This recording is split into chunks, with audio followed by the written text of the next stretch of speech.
Rémi Weber, bonjour. Bonjour. Vous êtes président directeur général de CIC Lyonnaise de Banque.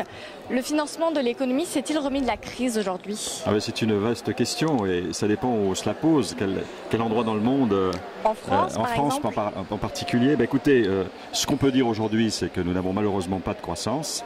Et donc on ne peut pas dire que l'économie se soit remise de la crise. L'économie a besoin de croissance, les entreprises ont besoin d'avoir de la croissance et il est difficile d'en trouver en Europe plus largement et en France en particulier pour l'instant. Mais ça reviendra. Et quel rôle jouent les banques après la crise en Europe dans le financement de l'économie? Comme vous le savez, en Europe, les banques financent très largement le monde de l'entreprise, beaucoup plus qu'aux États-Unis, puisque en France en particulier, vous avez plus de 3/4 de l'économie qui est financée par les banques et pour les PME, plus de 90%, donc c'est considérable. Et donc les banques aujourd'hui sont tout à fait au rendez-vous du financement de l'économie. Et si je devais prendre un chiffre tout à fait parlant, il y a une enquête récente qui a été faite qui disait que les banques avaient donné une suite favorable à 8 demandes sur 10 des entreprises en matière de financement. Je trouve que c'est un chiffre qui est très parlant. Et il y a un an, vous disiez que les ménages et les entreprises étaient prudentes à engager des crédits. La confiance est-elle revenue aujourd'hui?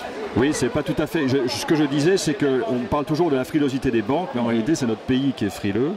Et il y a énormément d'épargne financière privée et il est tout à fait indispensable pour aider à retrouver de la croissance pérenne et donc de l'investissement, de la confiance, qu'une partie de cette épargne aille plutôt vers les entreprises, vers les fonds propres des entreprises. Et il y a des choses en cours en ce moment qui vont dans ce sens-là et je crois que c'est souhaitable. Par ailleurs, les entreprises, elles, n'ayant pas une bonne visibilité sur un retour d'une croissance suffisante, sont réticentes à investir, toujours aujourd'hui comme il y a un an. Donc je crois que ça n'a pas tellement bougé. Il est temps maintenant qu'on puisse réinvestir dans les outils de production pour que la croissance soit pérenne et qu'on puisse retrouver de l'emploi, parce qu'au fond, c'est le plus important pour nous tous. Merci Rémi Weber. Je vous en prie.